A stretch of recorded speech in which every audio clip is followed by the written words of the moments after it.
I'm delighted to welcome you to Tracy K. Smith's closing event as our 22nd Poet Laureate Consultant in Poetry. Tracy was the first laureate appointed by our current Librarian of Congress, Carla Hayden. And in September of 2017, the librarian stood on this stage and welcomed her to the position. My introduction to Tracy came last fall, when I began as director of the library's new Center for Learning, Literacy, and Engagement. Just a few weeks into the job, I found myself traveling to the Black Hills of South Dakota to join one of our laureates' 7 American Conversation project trips around the country, along with Rob Casper, director of the Poetry Center, and Guy Lamolinara with our Center for the Book. We visited the Belle Fourche Community Center, the Matthews Opera House and Arts Center in Spearfish, and the Sturgis Public Library. In each place, Tracy read poems for her anthology, American Journal, 50 Poems for Our Time, and asked a simple question: what did you notice? Through that unassuming yet powerful question, and with humility, warmth, and an openness to whatever responses she received, Tracy helped audiences connect to one another through poetry.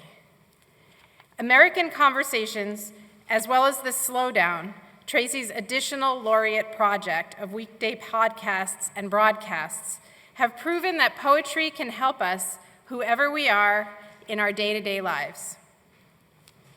By sharing in the safe space that Tracy, her poems, and laureate projects create, we are encouraged to reflect, discuss, and empathize, to deepen our connection to our community and even be part of a new community. This does more than prove the power of the art. It helps strengthen civic society.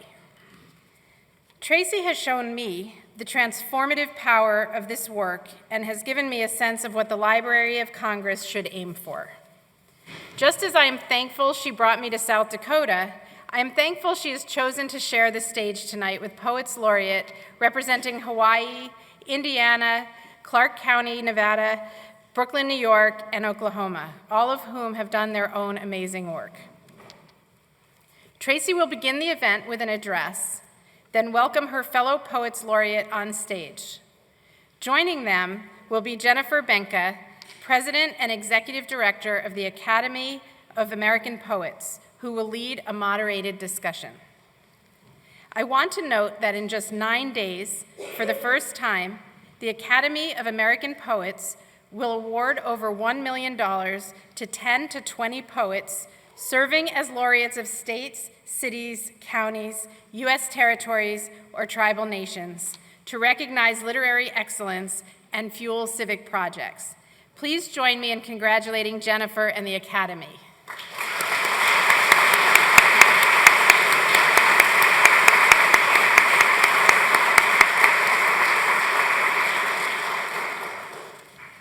Before I turn the microphone over to Tracy, I want to take a moment to acknowledge our dear Poet Laureate as one of our country's national treasures. At many American Conversation events, Tracy began by reading from her most recent collection, Wade in the Water. The found poem sequence, I Will Tell You the Truth About This, I Will Tell You All About It, featuring letters from African American soldiers petitioning the government for their pensions, often elicited audible responses from the audience.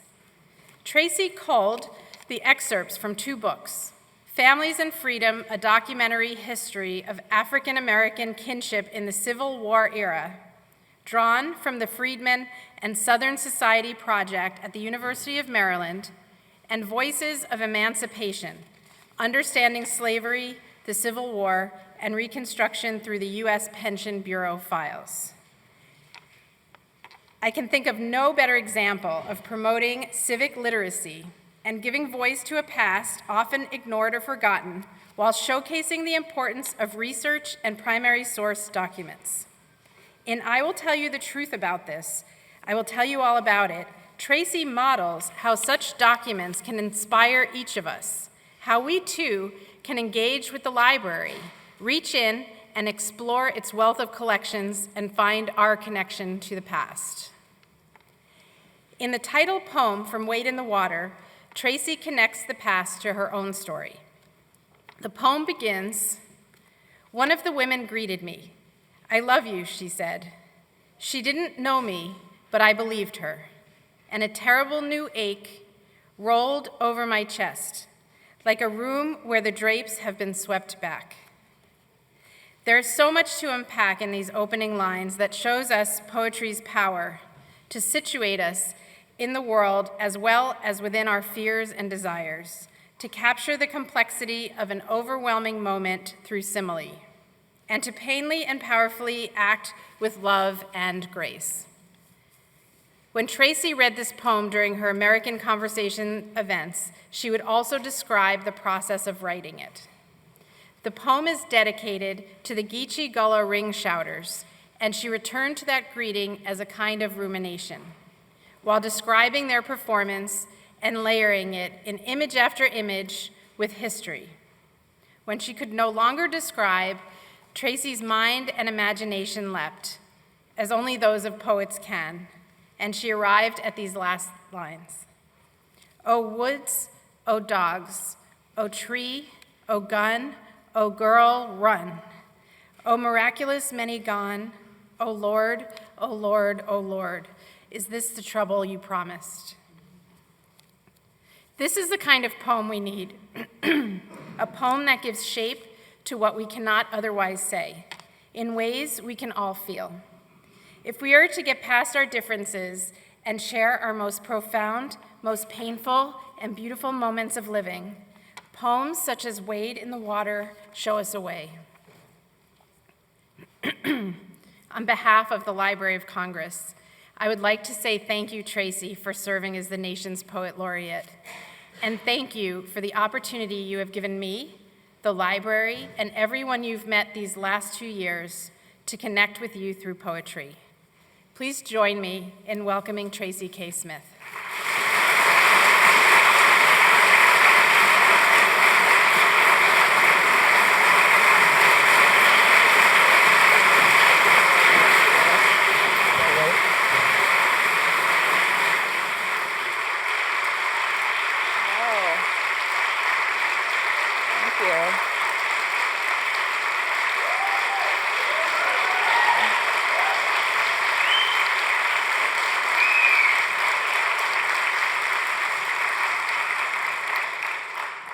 Thank you. Thank you, SHARI, for that wonderful and moving introduction.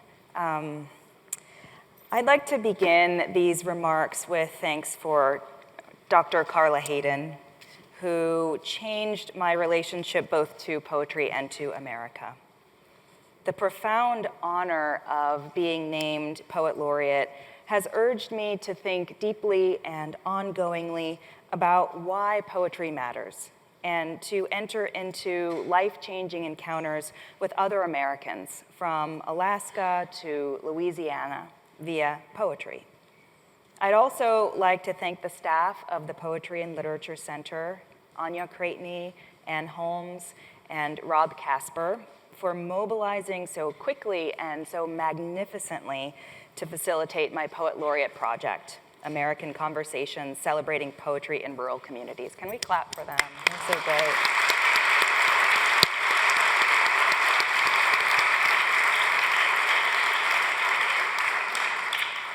I had an idea of what I'd hoped to do, but I had no idea how such a thing might happen. And they, together with Guy Lamolinara from the National Center for the Book, shepherded my wish into exhilarating reality. I feel indescribably lucky to have benefited from their vision, their know-how, their wisdom, and enthusiasm. And if you know Rob, you know what I mean by enthusiasm. I also owe a tremendous thanks to Jeff Schatz and Fiona McCrae at Grey Wolf Press. And I owe much more than thanks to my wonderful husband, Raphael Allison,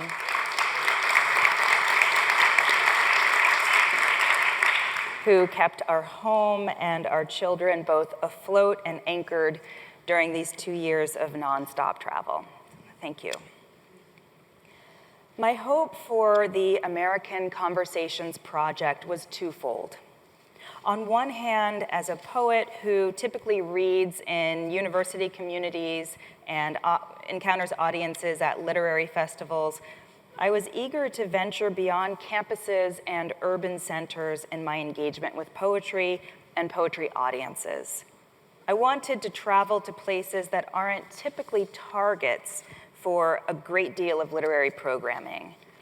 But on the other hand, I was also very determined to push back against the pervasive narrative of America as a divided nation.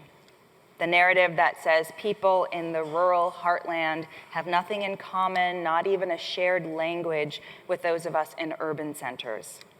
I harbored the hope that if anything could defy this notion of an uncrossable national divide, it would surely be poetry, which jostles us out of a rote engagement with the world and opens us up with humility and curiosity to other perspectives on experience.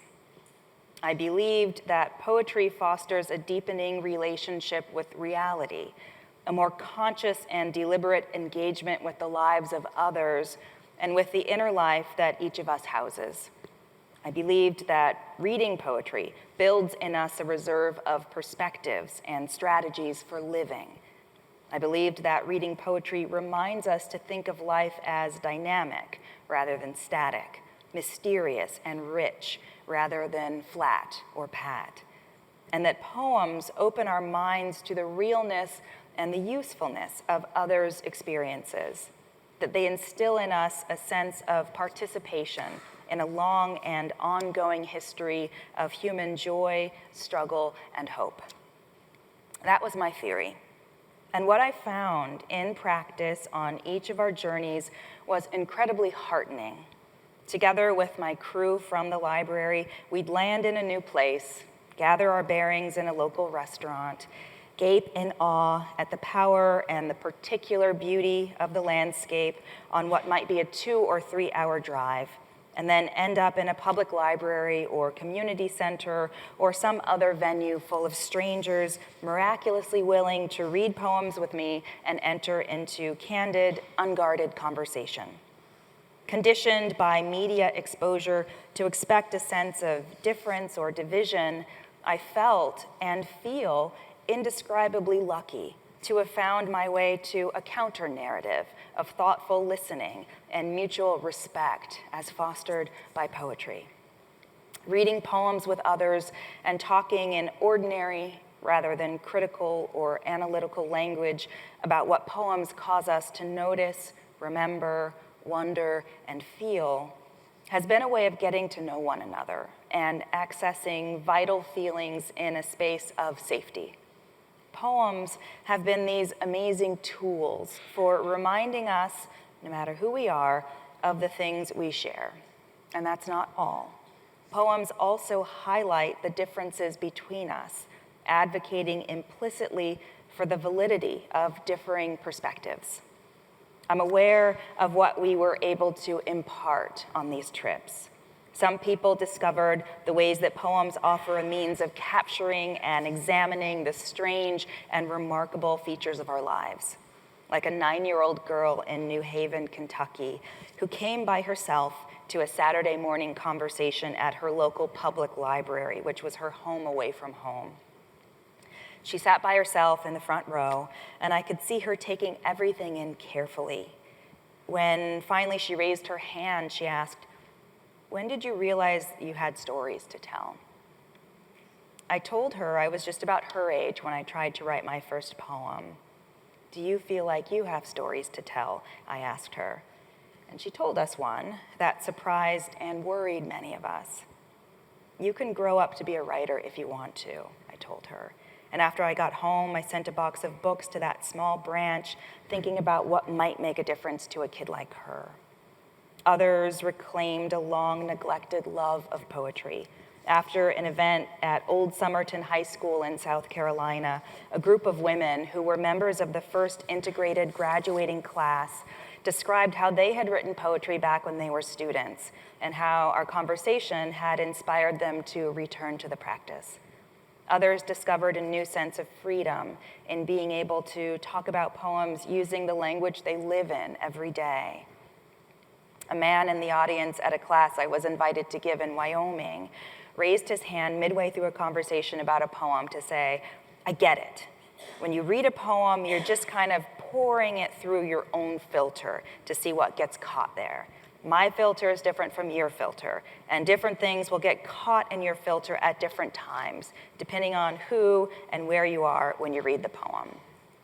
Still others, like in a youth juvenile detention center near Juneau, Alaska, sought out poems on themes deeply relevant to their lives, but difficult to broach in everyday conversation. Themes like suicide, trauma, and addiction. But I also want to emphasize what the people in these communities gave to us is of equal importance to what they might have taken away.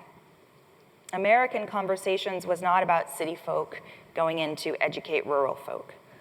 It was about the ways that poetry changes everyone's view of the world and how it changes our view of ourselves. Returning to cities for readings and events over these last 2 years, I've become increasingly aware of the kinds of unwitting urban bias present in many of the questions that I heard. Well-meaning questions like, so what is the rural experience like? Or what is rural America's reaction to poetry? Or did you encounter any resistance or hostility on these trips? Questions which sought affirmation that the many different rural communities in this nation are alike, characterized by one easily summarizable trait and uniformly wary or suspicious of outsiders. In fact, I was shocked early into my first term to be asked point blank, were you surprised by the intelligence of people's responses in rural communities? If there is indeed a divide in this nation, perhaps it is perpetuated by unthinking assumptions like these. Assumptions rooted in the wish to summarize or characterize the unknown other as something single, unified, predictable, measurable. I like to believe these kinds of other defining questions didn't come up during the actual American Conversations tour because in every setting, participants were engaging in a new configuration of momentary community. I was there with staff members from DC. People from neighboring towns were present, sometimes creating an unexpected or unlikely cross-section of community.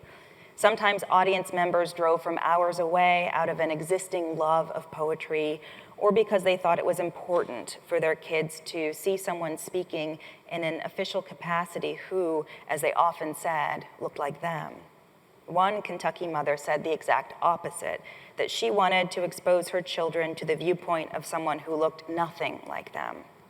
The concept of we was different from gathering to gathering, which means there wasn't enough of a certainty about who we together were for participants to seek certainty about who we weren't or how we were different from another specific group or demographic. I think that's important. I think placing ourselves in new configurations of community is something we ought to seek out more often because it helps to unsettle the feelings of confidence and authority that cause us to forget how much we can learn from others who are not like ourselves. I'll never forget the powerful uncertainty I felt at a home for veterans and pioneers about an hour outside of Anchorage, Alaska. Apart from one or two members of the audience, nobody volunteered to speak. I would read a poem and ask the question, what do you notice? And it would be followed by a longer than was comfortable period of silence. Sometimes as I was reading, an audience member would audibly moan. It was a reaction I wasn't used to, and it was difficult at times to sit with the long stretches of unfilled silence. But afterward, staff members were visibly excited. It turned out that a sizable portion of the audience was made up of nonverbal members of the facility's Alzheimer's wing. Those moans, and the inaudible movements that sometimes accompanied them were palpable indicators of the ways poems had spoken to or even woken up audience members. Without realizing it, I'd been in the presence of a remarkable response to the power of poetry, and it was an unforgettable recalibration of my own sense of what it means to engage with poetry. One thing that stays with me from that evening is the fact that it wasn't about me performing well or hitting it off with people in these different places. Rather, American Conversations was about giving people space to engage with poems in their own ways and in the terms most meaningful for them. If there's anything the experience of this project has made me want to change about how I engage with poetry in the other spaces I move through, spaces like cities and literary festivals and college campuses, it's this.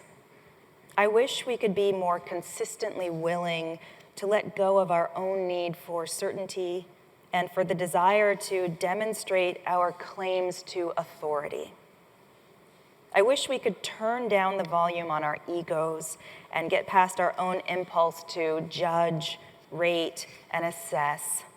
An impulse fueled, I suspect, by the many consumer-based interfaces we've gotten used to engaging with.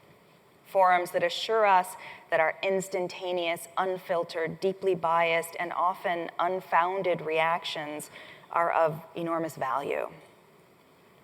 I wish that we could more often let go of the need to be seen as exceptional and authoritative in our reactions, the need to garner responses that demonstrate our exceptional and authoritative status, and simply submit to experiencing powerful and difficult to summarize feelings together with others.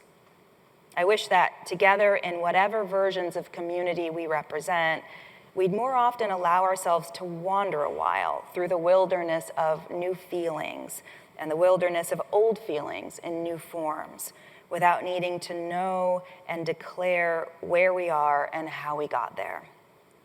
In other words, I wish we could muster a willingness to get lost together, which is essentially the state poems offer their readers and the poets who write them. Poems invite us to move unpremeditatedly from a question or a state of upheaval through a series of spontaneous observations and responses, some of which are conscious, others unconscious, to something that feels like revelation. Poems draw us deliberately past our certainties and our assumptions and into something startling and consoling or chastening and enlarging. In order to most emphatically experience poems, we have to surrender authority, pay close attention, and let the poem itself lead us to a place where a new kind of sense prevails. I've long believed this was good for the individual mind and spirit. Now, more than ever, I believe it's good for the collective, the community, even something resembling the nation. During my travels, I've encountered many regional poets laureate working with energy and generosity to strengthen their communities with the things poetry offers. And so it's my great honor to gather tonight with them for a conversation about the ongoing work of Poets Laureate and the larger ongoing work of poetry. So I'd like to welcome the poets to the stage now.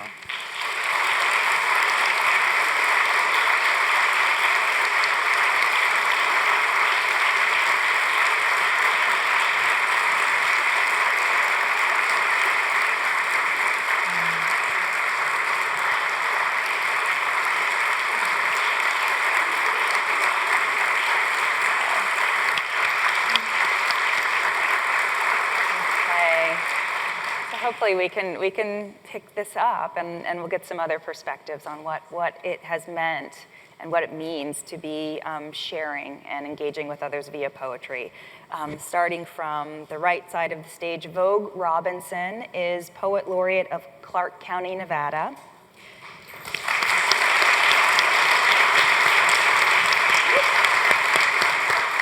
She is a dynamic community builder, a galvanizing force in the Las Vegas literary community, When I visited, she was very clear to tell me, it's not the Strip, that's not Vegas. Vegas is people, Vegas is writers, Vegas is neighbors, Vegas is people who are building something together. So she's a booster for the city's and the county's cultural riches. She hosts workshops, writers' gatherings, and serves the community with poetry programs like the workshops she conducts for people who are living with Alzheimer's. And next to her is Tina Chang, who is Poet Laureate of Brooklyn, New York.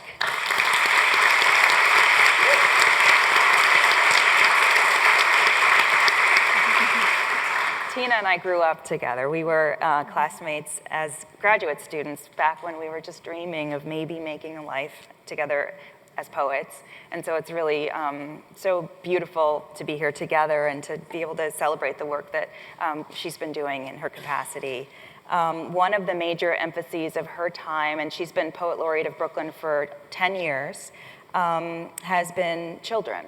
She's created a program to bring authors into public schools, and she's also led workshops with all age groups, from elementary school kids to adults, in retirement centers and memory facilities. Her laureateship is, well, it's been going on for 10 years, as I said, and throughout that time, she's found powerful ways to celebrate and promote poetry as a life-saving tool.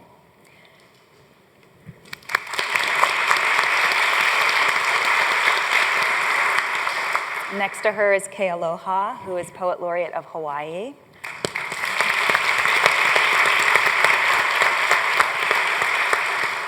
I have mind envy. Kealoha holds a degree in nuclear engineering from MIT. And one of the things that he's used his laureateship to do is expand the vocabulary and even the methodology that we associate with poetry. He has epic performance poems that, like the story of everything, right? That explore the universe from the Big Bang to the present, or Native culture and different debates about what that means, or feminism. And he uses discourse from science, storytelling, and social justice to create these really dynamic pieces.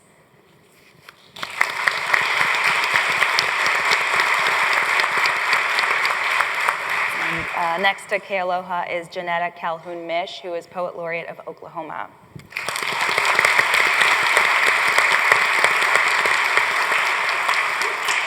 Her work in this role celebrates Oklahoma history, literature, and culture, and has led her to communities and schools throughout the state. She spent a lot of time in rural communities as well, so I'll be excited to hear how our experiences match up with one another. She's also taken it as her mission to encourage Oklahomans to write their state's history and explore their own stories via poetry.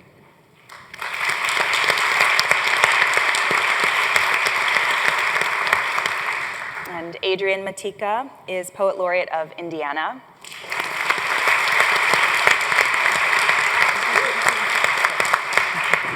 In this role, he has tirelessly traveled back and forth across his state, hosting workshops and readings with visiting writers. And I have traveled a lot, but when I visited Indiana twice, and when I catch wind of what Adrian's doing, it's really tirelessly. Like, I'm deeply humbled by the generosity and dedication. He's also building an archive of poets with ties to the state of Indiana, which is far-reaching. And we visited a small library in Franklin, Indiana, and a school in Shelbyville, and there's a really beautiful sense of stewardship that he brings to the role. So welcome, Adrian.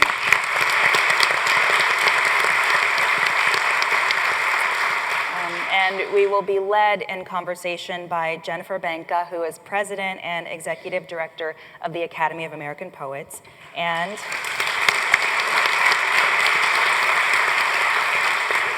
as you heard, she's a powerful advocate for poets, poetry, and poetry organizations nationwide.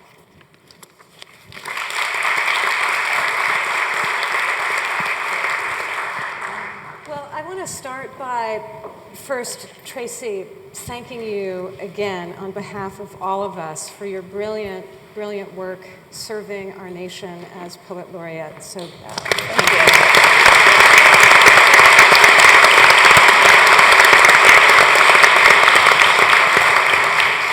I know very clearly that you have touched the lives of so many people on your visits. I also want you to know that you have influenced the work of poetry organizations across the country.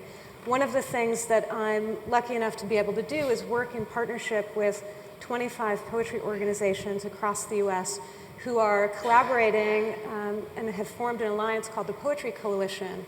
And because of you and the work that you've done, we have begun a conversation about how we are serving rural communities in our poetry programming, and that's not something that we've talked about before, so I want to thank you for that.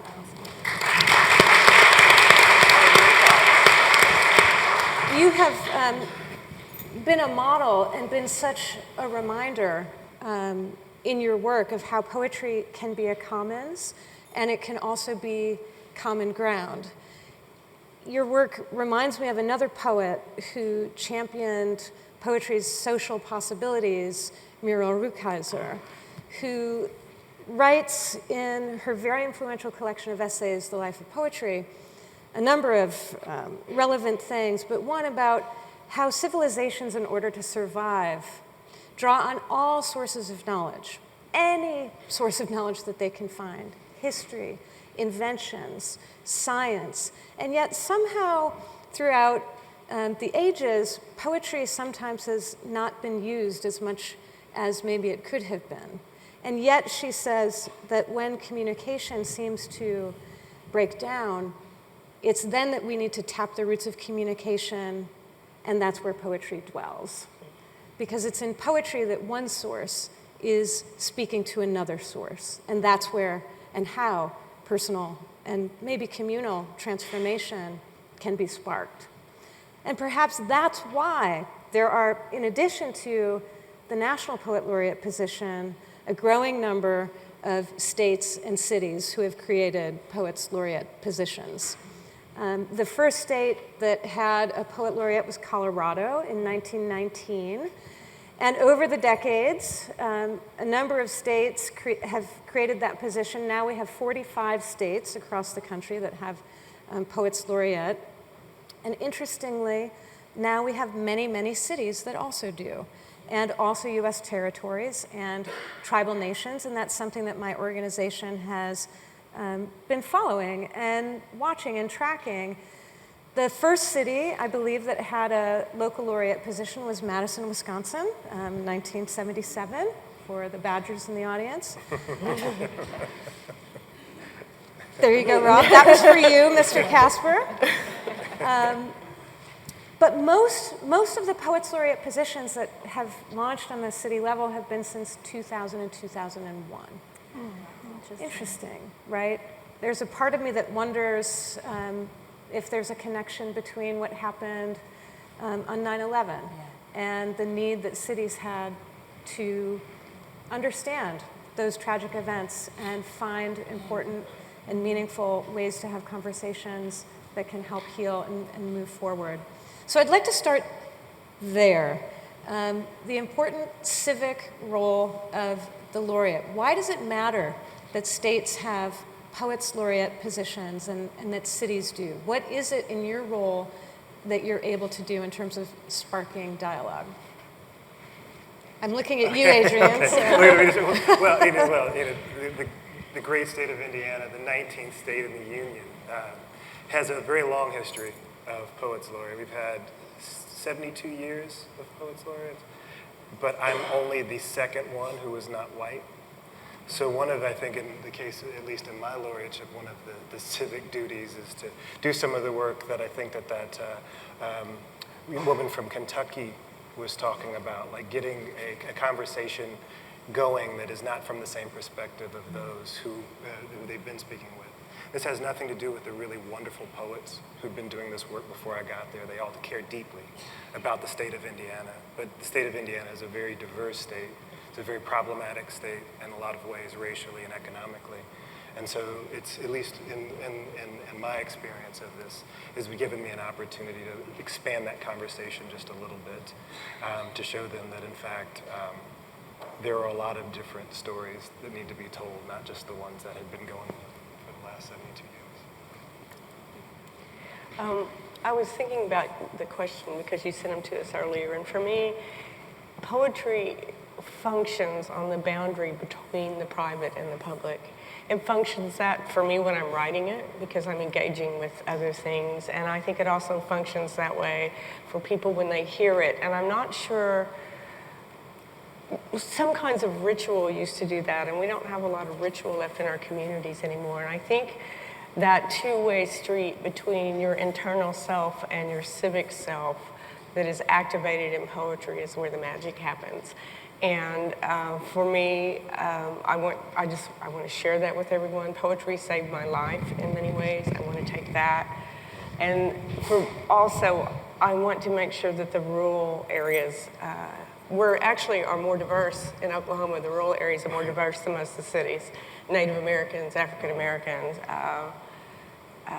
Vietnamese, all kinds of people, much more than people think we're diverse. And I want to make a way for them to enter the civic conversation through the poetry that I help them write in workshop.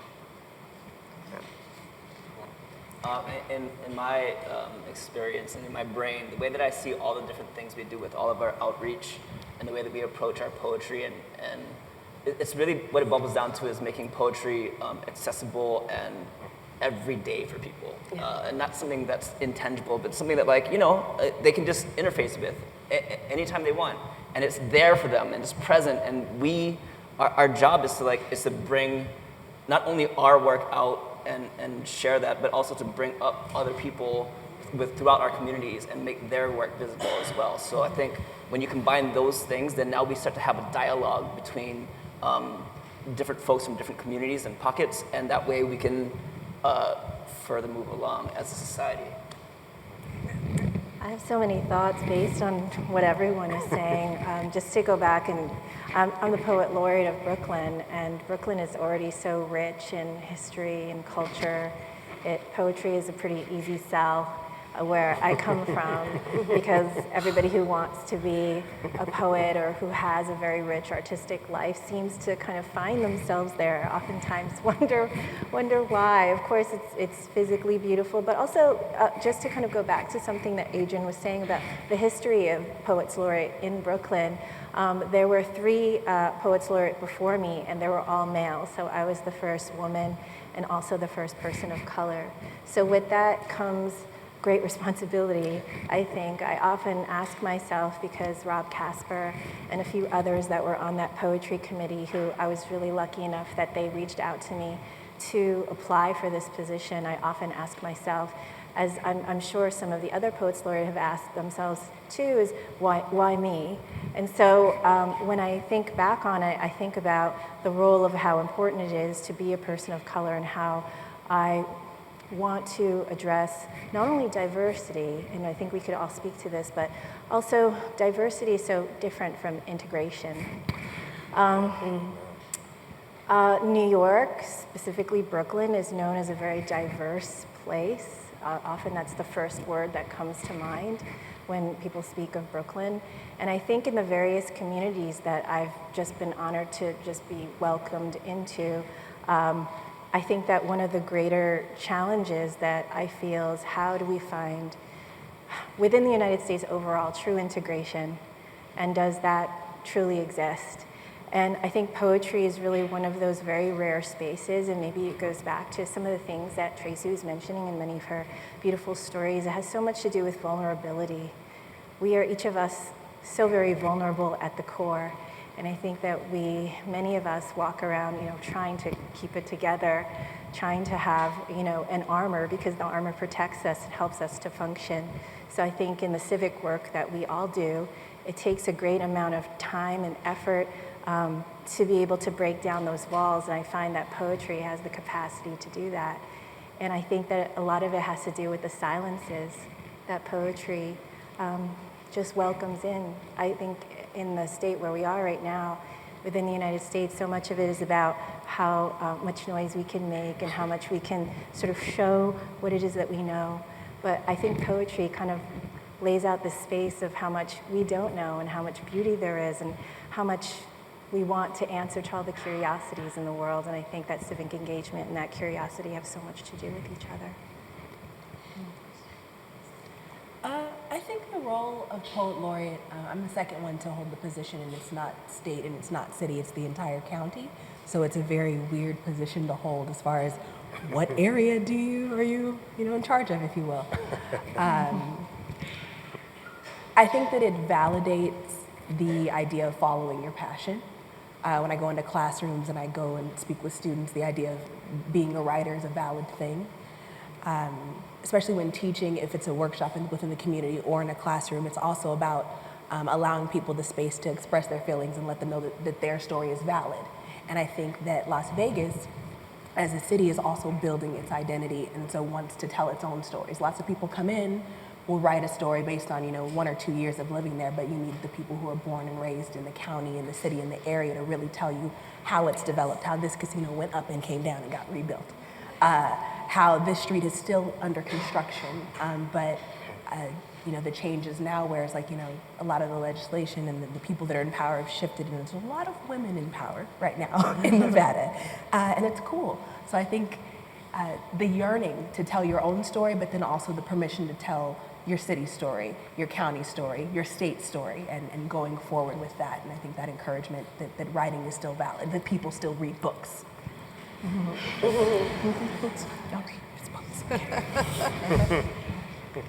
So poets make excellent role models. All of you are excellent role models. And hopefully, as we're all appreciating more deeply, poetry has this incredible capacity to spark conversation that can help strengthen communities. Vogue, you're talking about the importance of storytelling, preserving stories. What's interesting about the role of Poets Laureate is it sort of puts a poetic twist on Shelley's notion that poets are the unacknowledged legislators of the world by acknowledging that fact, right? By legislators.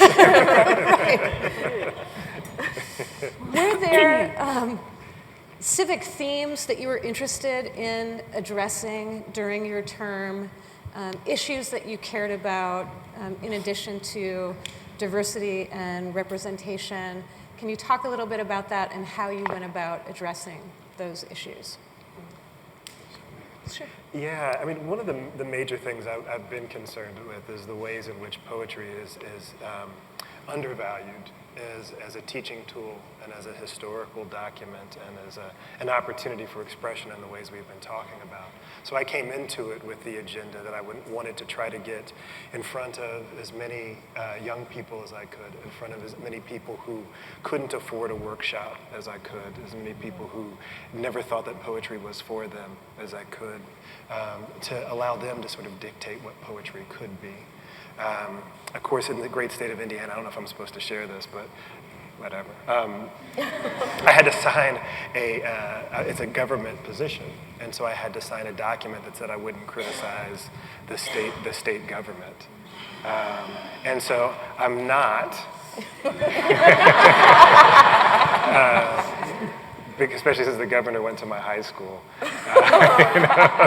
But there were some ways in which it's actually been, in all seriousness, very useful to me. The state organizations have been a great help in trying to get to some of the communities that I don't have the wherewithal to get to. So I don't know if that's exactly what you were asking, but that was what my plan was anyway.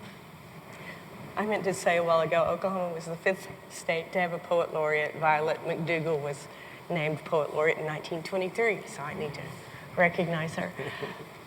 Many of you may have seen the huge coverage last year of the school teacher strikes in Oklahoma. And one of the things that came out of that is that their union sold them out. And there's still 25-year-old textbooks. I went to a school in Avan, Oklahoma, where you could look down the floorboards through the crumbling foundation and see the dirt beneath the school, and that's where they were trying to teach and work. And that was not unusual. Ceilings falling down, flooded classrooms. The teachers had a good reason, and they weren't just striking for pay. The teachers' list pay was on their last, even though we lost 30,000 teachers in the last 5 years because they can't make enough to eat on. What they wanted was textbooks, decent buildings, some money spent on the children. So I do a lot of work in schools, but when I'm at the schools, I also, if I can get time to have an in-service with the teachers, and even if there's not time for an in-service, I leave them, handouts or lists of resources like Teachers and Writers Collaborative in order to do what little I can do to help support them in their great mission of educating a populace whose parents don't really want them to be educated, or maybe the state doesn't want them to be educated. I didn't have to sign it.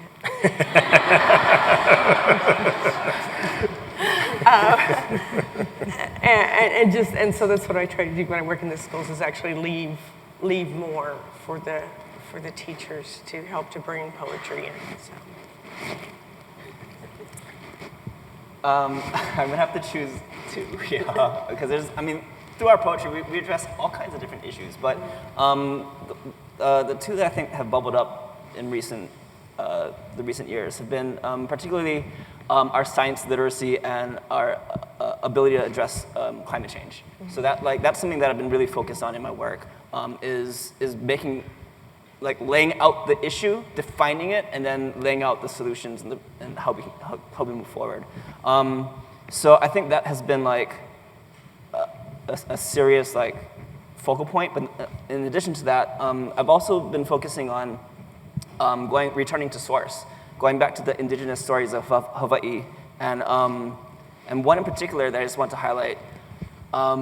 There was this creation chant that was composed in the 1800s, so it was the 1700s. And what it said was basically, at first was born darkness, and then was born sea slime, which is basically bacteria, and then was born the coral polyps, worms, and starfish, as well as the plants, and then was born crustaceans and insects, and then was born fish, you know where this is going, right? The fish, the sharks, the rays, and then was born the reptiles, and then was born mammals, and then finally humans. So it was basically evolution theory told in the 1700s through Native Hawaiian chant, oral traditions.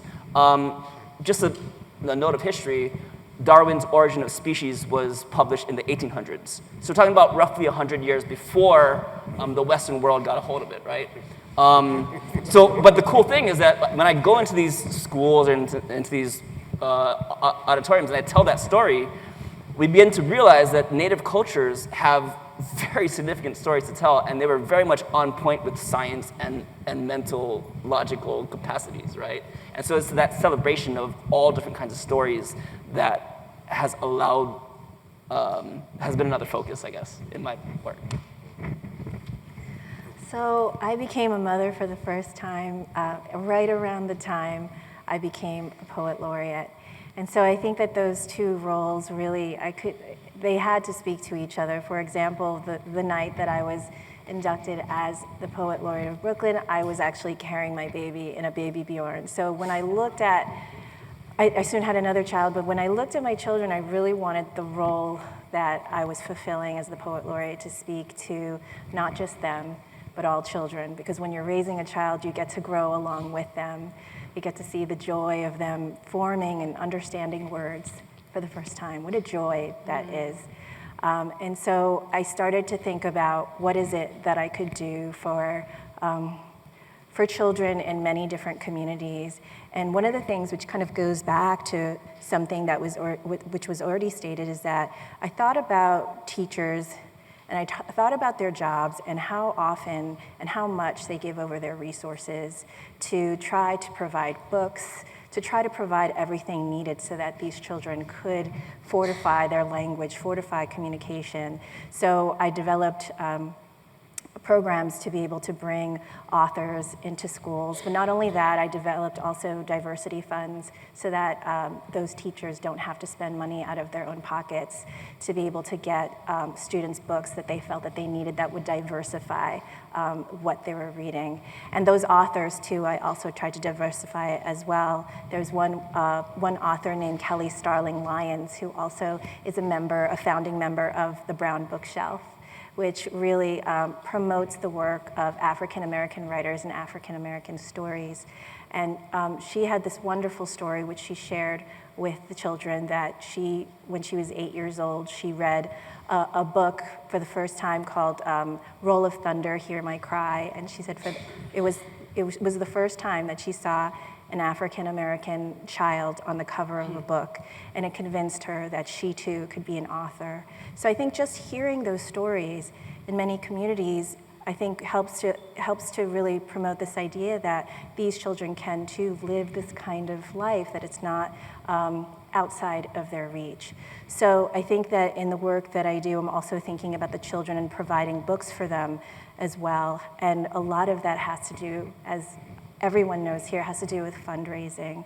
So much of the arts now, as it always did, I think suffers from not having enough funding. So a large part of the work that I do, and which I think actually that you have addressed at the Academy of American Poets, is really trying to find funding in all corners and talking to people. And I think that we haven't really gotten to that yet, but that is also a large part of our job, is not being only a speaker for and toward this community, but also how are we going to realistically envision a project and then put it into actual being and push it forth into the world. To piggyback off of that, a lot of my internal missions were finish Bruce's work, which is the previous poet laureate of Clark County. I was like, finish what Bruce started. And one of them was bringing the California Poets in the Schools program to Nevada.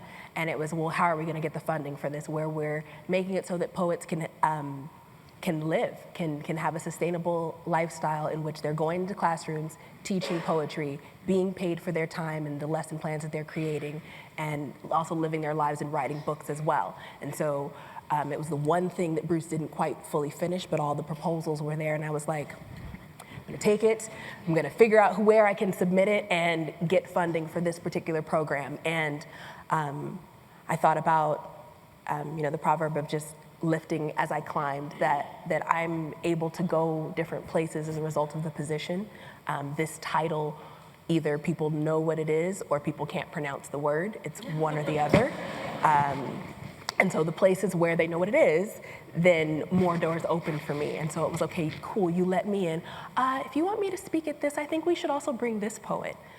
Can we bring another poet in who's gonna do this? And yes, it'll be this much. And being unafraid to request funds and being unafraid to say, no, this person spent time prepping before, during, and after. We're having meetings and discussing how these lessons will play out. And I thought about my grandmother. And my grandmother at the time was living in California still, and we could not convince her to move. And I was like, well, I need to get my grandma fix. So I'm gonna take poetry into nursing homes. And I found a project that was founded by Gary Glassner, G-L-A-S-N-E-R. So Gary already had a program set into place and that was funded by the NEA that brought poetry into nursing homes, into retirement homes, and they had all of the research there about nonverbal communication, about how sometimes people aren't able to speak but they're still able to listen, about how a person can hear a poem that they had to memorize when they were younger, and they won't remember the street they grew up on or their daughter's name, but if you read a poem that they used to know, it'll come back. And that moment, is a priceless moment. And my poetry staff that's really, like the building of community and creating this close-knit community of poets who we're all cheering for one another. I can name you 10 authors in the past 2 years who have published books in my community. That had the guts to go forward and said, okay, I'm gonna put a book out, but everyone was editing everyone else's book. Did you read Rodney's book? Did you read Jennifer's book? Did you see Angela's cover? What? Everyone was cheering for each other, and these poets came into my home and read poems to my grandma when my grandma moved into our home, and she made one of my friends read his poem again. She was like, it was too short, read it again. And it was after a really rough day, and she came back. She was back that day. So that integration of family, community, and working artists, creating something more for ourselves and connecting. Yeah, I just wanted to follow up with something that Vogue said. I think it was, first of all, it's so great what you were just saying, but I was thinking about this idea of creating access, right? Like the way that one of the opportunities that we're given is to open up some doors for those around us, right? I was talking about these various organizations who are kind enough to support me, and they don't know the performance community in Indianapolis necessarily, but they do now. They didn't know that there are these different little community groups who were doing writing at the library on Tuesdays, but they're starting to learn about them now. So maybe one of the things that we're able to do as we get wired in is to bring everybody rising tides, right? I'm so glad that you mentioned that. I want to underscore something, Tina, you said, but first appreciate what we're hearing about poets in civic positions making a difference in the lives of teachers, making the difference in the lives of seniors who are in institutional settings, making a difference in the lives of people trying to understand environmental devastation. The work that laureates are doing, poets laureate are doing on the state and local level is largely unfunded. I'm just curious, how many of you have a stipend supporting the work that you're doing? And I'm guessing, Tracy not included, that it's around $5,000 to $10,000. No? It's $250 a month. $250 a month. It's now $2,500. $2,500 is like your personal stipend, and then $7,500 is for programming. Most of the positions across the U.S. Don't have an honorarium attached, as you've seen, and if they do, it's extremely modest. Nonetheless, again, as you're hearing, folks are traveling the state, they're doing outreach, they're buying books, they're supporting teachers. Just a public service announcement. These positions are run through the governor's office, the mayor's office, the State Humanities Council. I encourage you to reach out, find out who's running the Poets Laureate positions near you, where your family members might live. Get involved, support them. They need it. But now to some good news. I'm sure and I hope that you may have heard that poetry is booming. I think we have some friends from the National Endowment for the Arts in the house. There they are.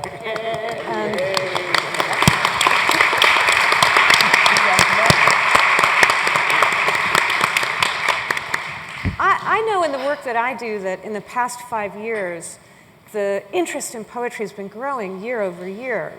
We run a website, poets.org, and have a daily poetry series, Poem a Day, that Tracy is curating this month for us. Double-digit growth year after year, year after year, and yet we would still see these bleak headlines about poetry. No one cares, poetry's dead. And we're thinking, not from what we can see. Well, thanks to the National Endowment for the Arts, no one has to believe me. We actually have a study, an arts participation study that was released in the fall that demonstrated in the past 5 years, poetry readership in the United States has doubled. Doubled.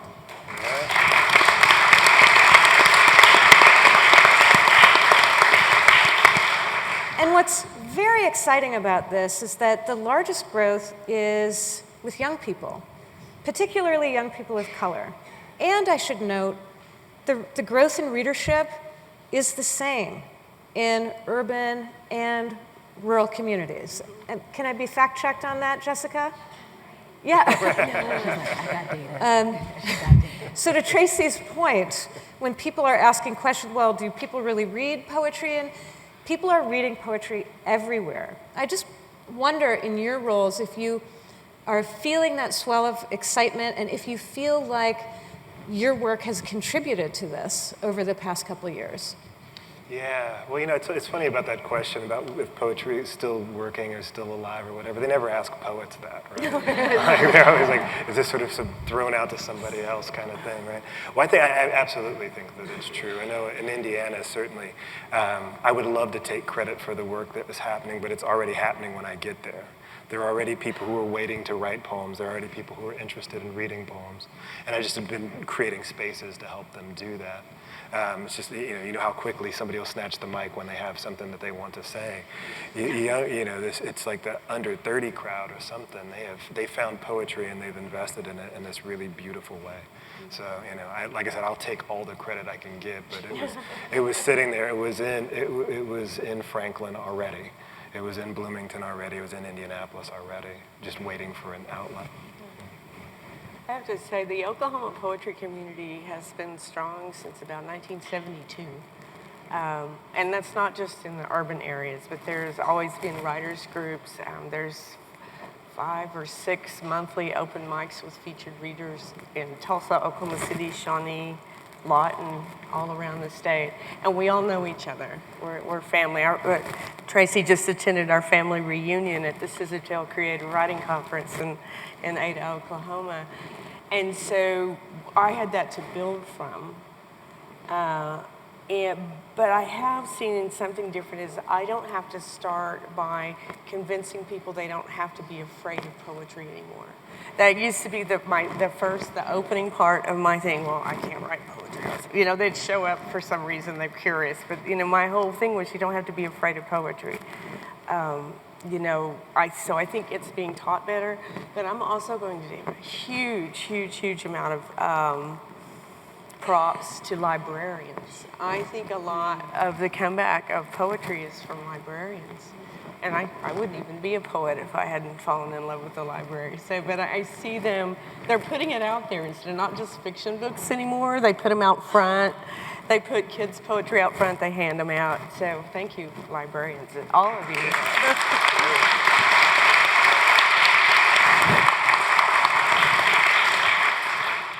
I absolutely feel the same energy. And it's for a number of, all these different programs out there, whether it's Poetry Out Loud, whether it's the slam poetry scene, whether it's poets in the schools, artists in the schools, and teachers taking it into their own hands when they know that they're not, there are standards that they have to adhere to.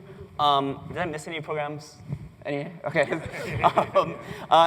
Teachers just take it into their own hands when poetry isn't really a standard that's highlighted in what they have to teach. They go ahead and take the opportunity they really take it upon themselves to teach the stuff. And when we get brought into those schools, it's an extra special thing for the kids because they've been already immersed in it, and we can take them even deeper. So I've noticed just that spirit of poetry is it has been very much alive, and we're very much a part of it.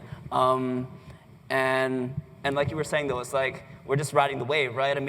That energy is already there, and that wave is already breaking. And where do you want to be on that wave? Do you want to, carve it up? Do you want to be in front? Do you want to be in the back? Do you want to be in the barrel? What pose are you making? And so for me, it's I do this poetry show every month. It's a poetry slam. And I rarely perform at it, maybe 3 times out of the year. And everybody always asks me, how come you don't really perform all that much at yours? I'm like, did you see the sign-up sheet? There's no space for me. I want I want other people to get the chance to be up on that mic because it's not, it's about them. It's about the voices of our community and highlighting that. And so that's how strong the scene is of poetry. And yeah, don't listen to those other folks who are saying poetry's dead, We're allowed. Yeah, I completely agree. I feel if anybody hasn't been to the Apollo Theater yet in Harlem, New York, you really have to go because I think the ways in which I grew up with poetry, I was, a typical sort of studious person, poring over my books, writing it in a notebook. And I think that when I started becoming very active in this role, I was invited to so many different spaces. So when I went to the Apollo Theater, I saw poetry lifted up in a way that I haven't seen before. Even sometimes in the most sort of established situations where established poets were appearing, I would see maybe 50, 60, and we would consider it packed. When I went to the Apollo Theater, there were hundreds of people and everybody was dancing. This is before the show started. Everybody was dancing in the aisles and everybody was in these choreographed dances, and I had never seen that before. And then since that time, I've seen more and more and more of it, working with organizations such as Urban Word, NYC, and the Community Word Project. There are so many organizations that, when I go back to your question, was, how much of it really has to do with the Poet Laureate and their role. So much of it, as everybody seems to be saying, it all kind of existed before I was there. I'm just really witnessing all of it, and I'm absorbing it and hoping to take that kind of energy and bringing it somewhere else or sharing their story. But I go back to this, I don't know why this story has stuck with me. I went to visit China a while back on a literary trip, and to visit different communities in China, and we were talking about the memorization and reciting poems. And one person said, "Oh, every Chinese person really has a poem like in their head." And I wouldn't say that was. They said I wouldn't say that was the case wherever I traveled, but she felt that in China that it was the case. And I said, "Well, why do you think? Why do you think that is the case?" They said, "Because in any place where we experience hardship, really one of the only things that we really have to keep us going is the written word, is the word. That's the thing, even beyond money, beyond resources, we still have that one thing." And so I think about that now in terms of the question of like, why is there this surge? I think especially in the past few years, we are experiencing a particularly challenging time in our history. And I witness and I work with so many young people who feel no shame, who no holds barred, just want to express themselves now. They feel that it's the time, and they feel really emboldened to be able to push back and be able to open up about what they're feeling right now. And I think it has everything to do with the moment that we're living in now. There's also the magic of social media. So, right now, if you walk into a Barnes & Noble, Rupi Kaur is on the end cap. On the end cap. You can't walk past her. You gotta stop and look at her books. And Nayyirah Waheed. So I had students who were like, "Do you know who Rupi Kaur is?" And I was like, "What are you talking about?" And this was a couple of years ago. And so my students put me on to these writers who had major followings, who were extremely secretive. Like, I still haven't seen a picture of Nayyirah Waheed. I want to know what she looks like. I want her to have a Wikipedia page that has more information on it. But, she exists. And so these little small bites, these micro poems are saying what people need for the quick moment. And the fact that these baby computers that we walk around with all day in our pockets, we just, you're scrolling through it, but at a certain moment you catch a line that speaks to you. And I think actually it's technically making people do close reading, because if you only have this line, that's the only line you can look at, and you're like, yeah, this is deep. Okay, why is this? I'm gonna send this to you show it to your friend, but it's one line. Like, the poem is probably longer, but you got that one line. And so I think about that, and that the world of publishing has changed. And so self-publishing is becoming a more respected thing.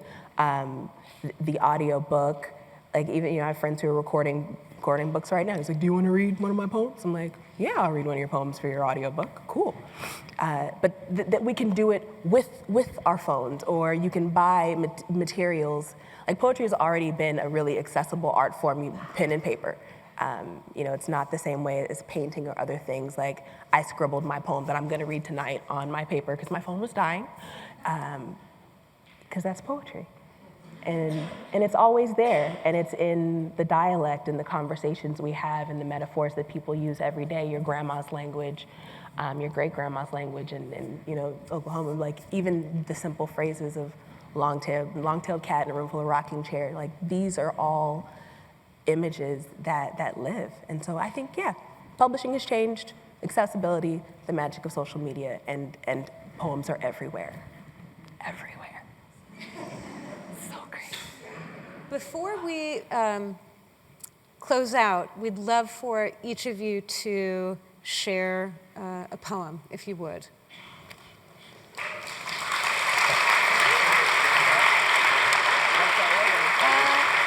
Whatever you feel like. All right, so I start with me? Okay. So I'm not going to share one of my poems. I want to share a poem by an Indiana poet named Etheridge Knight, I think is really important,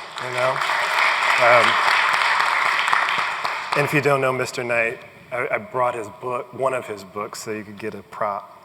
It's called Haiku, and there are 9 of them, but I'm not going to read the numbers. Haiku.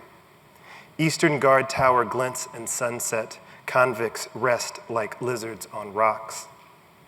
The piano man is stingy at 3 a.m. His songs drop like plum.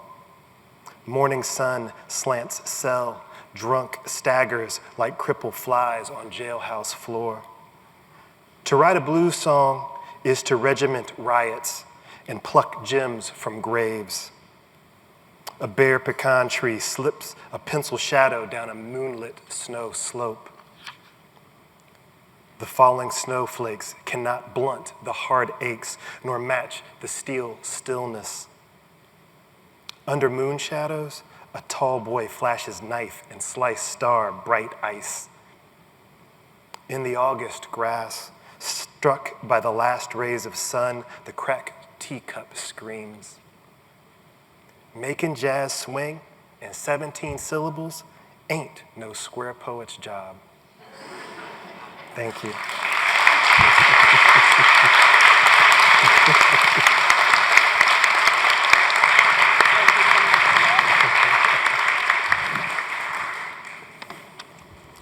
Well, I was actually asked to write a civic poem upon my appointment as Poet Laureate, and that's what I brought to read. You may need to know only one thing. There's a word in here, Wewoka. It's from the Muskogee Creek language, and it's the name of my hometown. It means barking water. There were rapids. Directive. You birthed me, land of arrow and hoe. Your red rock fossilized deep in my bones. Near a rural mailbox, a young war widow recalls sweetheart's kiss under mistletoe. A tire swing spins in a shadowed grove, searching horizon for a child long gone. Down a trail on the prairie worn by buffalo, glimpse of a gray fox at the bottom of a slope. Hunter sets his sights on a white-tailed doe. Venison's better than poverty's half-loaf. Scissortail sings on a branch of black willow. Coyote yips in the hills a comical rogue. Alone in sere pasture under sky's blue bowl, crow call a code that catches in my throat. Under a flat yellow stone up a dusty red road, plant my ashes near Wewoka on a dusty plateau.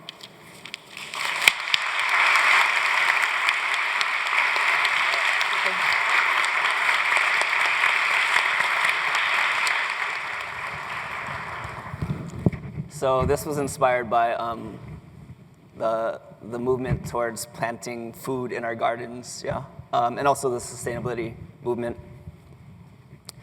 We've been growing a garden around our place.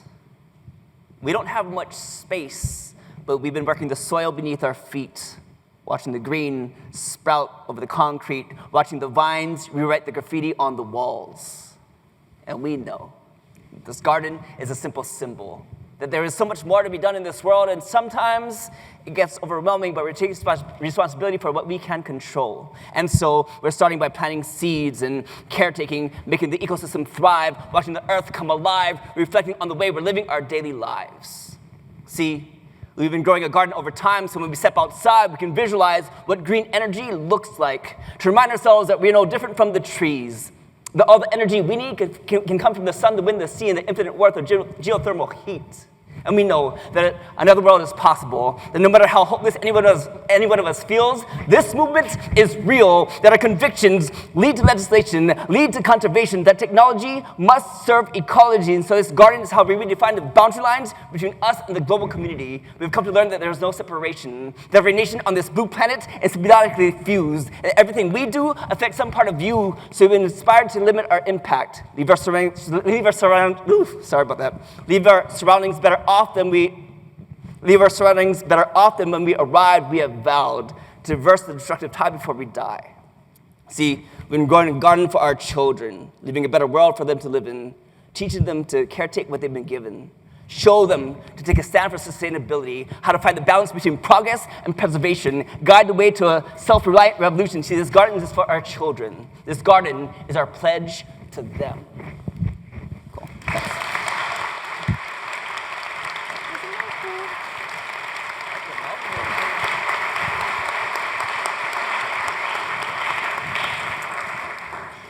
So this poem is also by another poet named Eileen Miles, and I just wanted to thank Jen ahead of time for the work that she does, and I found this poem actually on the Academy of American Poets site, and ever since I found it, it's been on my desktop, and I read it every day. Notebook, 1981. I was so willing to pull a page out of my notebook, a day, several bright days, and live in them, as if I was only alive, thirsty, timeless, young enough to do this one more time, to dare to have nothing so much to lose, and to feel the potential dying of the self in the light as the only thing I thought that was spiritual, possible. And because I had no other way to call that mind, I called it poetry. But it was flesh and time and bread and friends, frightened and free enough to want to have another day that way, tear another page. Thank you.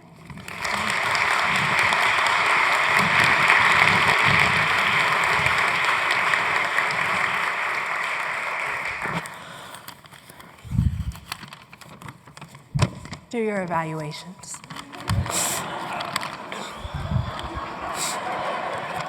It's how you get funding. This poem is called When the Poem is Done. When the poem is done, never. When you say so. When a stranger calls it kin. When its inspiration lives behind its eyelids, under its tongue. When the poem is lifted by a self-made breeze, becomes aspiration in a room of your peers. When it illuminates you mid-line. When the poem is rooted in itself, fruit-bearing, apple blossom filling the wind, beckoning hello, and its leaves all live as midday boons.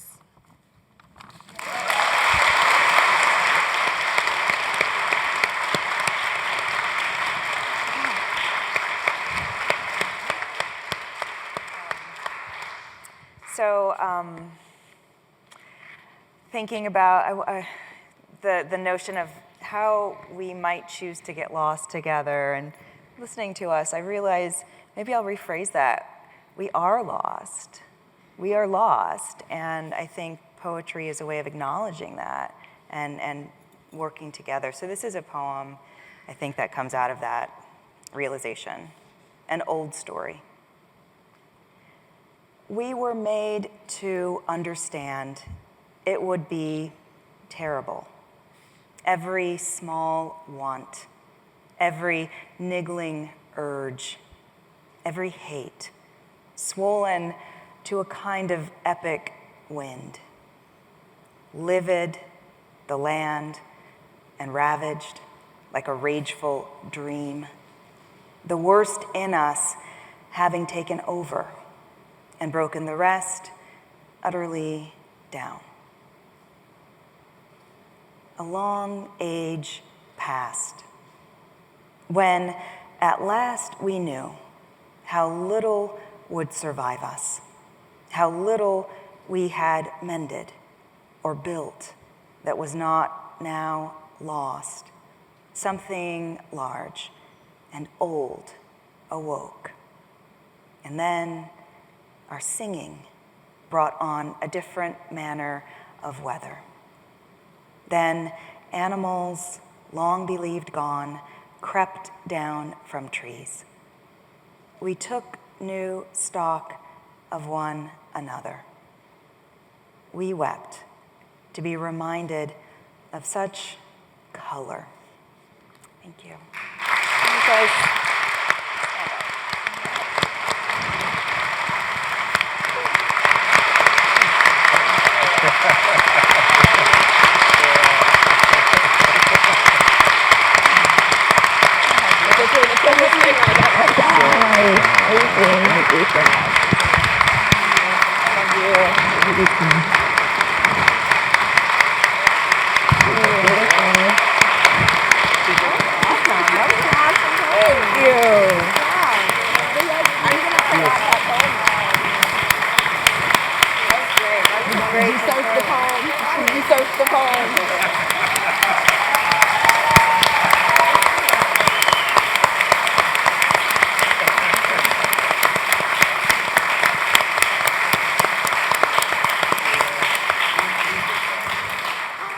well, thank you to all of our Poets Laureate, and of course to Tracy, and thank you to Jen Benka.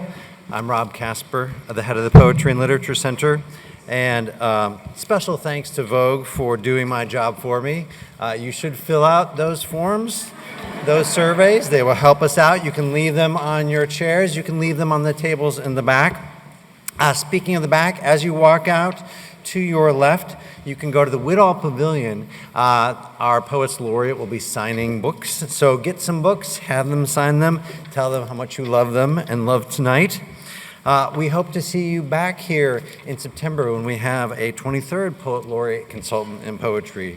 If you want to find out about that event and all the events that we do to celebrate poetry and literature year-round at the library, around Washington, D.C., and around the country, visit our website, www.loc.gov/poetry.